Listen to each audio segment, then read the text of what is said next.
Morning, সবাই কেমন আছো? চলে এলাম আবার একটা নতুন ভিডিও নিয়ে। আর আজকে আমি কোথায় যাচ্ছি তো চলো, অনেকটাই দেরি হয়ে গিয়েছে, প্রায় 9টা পেরিয়ে গিয়েছে এখন। তো চলো একদম ওখানে গিয়ে তোমাদের তারপরে আবার দেখাচ্ছি। সো গাইস, তোমরা কেউ নোটিস করতে পারলে আমি কোথায় এসেছি? হ্যাঁ, তোমরা ঠিকই ভেবেছো, আমি গিয়েছিলাম জগগোপালপুর দ্বিতীয় তারাপীঠ। তোমরা সবাই আশা করি জানো এই মন্দিরের সম্বন্ধে, অনেকেই শুনেছো। তো অবশেষে আমিও আজ মায়ের দর্শন পাবো, আর এটা ভেবেই আমার খুব ভালো লাগলো। মন্দিরে প্রবেশের আগে জুতো খুলে ভালোভাবে এই পুকুরে পা হাত ধুয়ে নেবে তোমরা, পরিষ্কার পরিচ্ছন্নভাবে মায়ের দর্শন করো। এত দূর থেকে যখন এসেছি মায়ের দর্শন তো নিশ্চয়ই করব। তার আগে চলো এখন যাচ্ছি সাধক বামা খ্যাপার মন্দিরে। তো আগে এখানে গিয়ে পুজোটা সেরে নিই, মোমবাতি ও ধূপ জেলে। তো এখানেও পুরোহিত আছে ভেতরে, চলো ওনারা ঢুকেছেন, তারপরে আমরা যাব ভেতরে। তো এখন এখানে মোমবাতি জ্বেলে ধূপটা জ্বালিয়ে নেব। মন্দিরটা কত সুন্দর দেখো তোমরা। এখন এখানে মোমবাতিটা জ্বেলে ধূপটা দিয়ে দেব।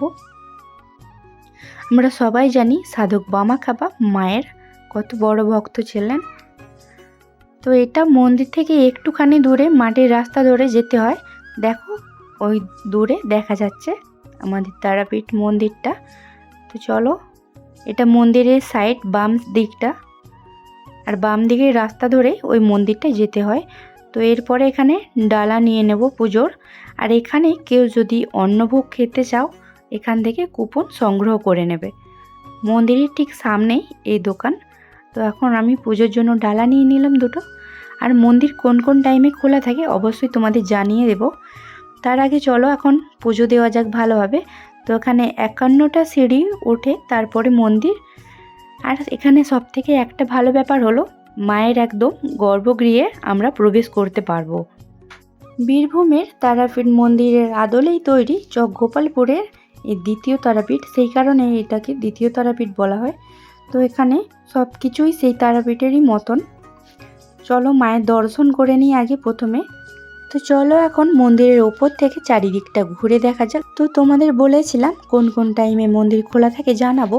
তো মন্দির খোলা থাকে সকাল 7টা থেকে বেলা 11:30 পর্যন্ত মাতৃদর্শন ও পূজা নিবেদন, এবং বেলা 11:30 থেকে বেলা 12:30 পর্যন্ত মাতৃভোগ নিবেদন, কিন্তু গর্ভগৃহে তার বন্ধ থাকে। বেলা 12:30 থেকে 1:30 পর্যন্ত মাতৃদর্শন ও পূজা নিবেদন, এবং বেলা 1:30 থেকে 3টা পর্যন্ত মায়ের বিশ্রাম পর্ব, তাই গর্ভগৃহের দ্বার বন্ধ থাকে। আবার দুপুর 3টে থেকে রাত্রি 9টা পর্যন্ত মাতৃদর্শন পূজা নিবেদন, রাত্রি 9টার পর মন্দিরের দ্বার বন্ধ থাকে। সবটাই তোমাদের জানিয়ে দিলাম, আর মন্দিরের চারিদিকটা ঘুরিয়েও দেখালাম তোমাদের। তো মন্দিরটা স্থাপিত হয়েছিল কবে দেখো বন্ধুরা, তো এটা স্থাপিত হয়েছিল 2021-এ। দেখলে তোমরা চারিদিকে সবুজ মাঠ আর মিডিলে মায়ের মন্দির। তো চলো এখন পুজো দেওয়া যাক।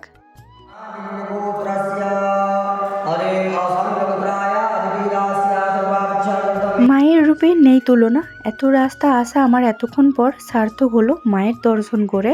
তো সত্যি মনটা খুব ভালো লাগলো। আর আমার এখন পুজো দেওয়া প্রায় শেষ, এখন বেরিয়ে যাচ্ছি। তো তোমরাও চাইলে এখানে ঘুরে যেতে পারো। আমি এই প্রথমবার এসেছি জগগোপালপুর দ্বিতীয় তারাপীঠ, আর প্রথম তারাপীঠ যেটা আমি সেখানে কখনো যাই না, তো এখানে এলাম প্রথমবার। তোমরাও চাইলে এখানে আসতে পারো।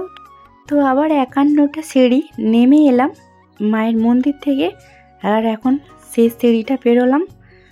দেখো এখানে বলি দেওয়া হয়, এই জায়গাটায় বলি দেওয়া হয়। তো দেখো এরপরে সাইডে দেখাচ্ছি, আর এখান থেকে পুজোর ডালা নিয়েছিলাম তোমাদের প্রথমে দেখিয়েছি।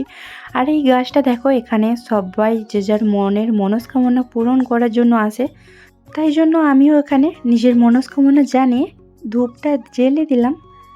আর এই দেখো দুটো রাজহাঁস কত সুন্দর লাগছে বন্ধুরা, তোমাদের আরও সামনে দিয়ে দেখাচ্ছি। আর আমার যদি ভিডিওটা ভালো লেগে থাকে অবশ্যই লাইক কমেন্ট শেয়ার করে আমার পাশে থেকো আরও নতুন নতুন কিছু ভিডিও দেখার জন্য। চলো এখন বাড়ি যাওয়া যাক। সবাই ভালো থাকবে, সুস্থ থাকবে, সাবধানে থাকবে। আজকের মতো টাটা।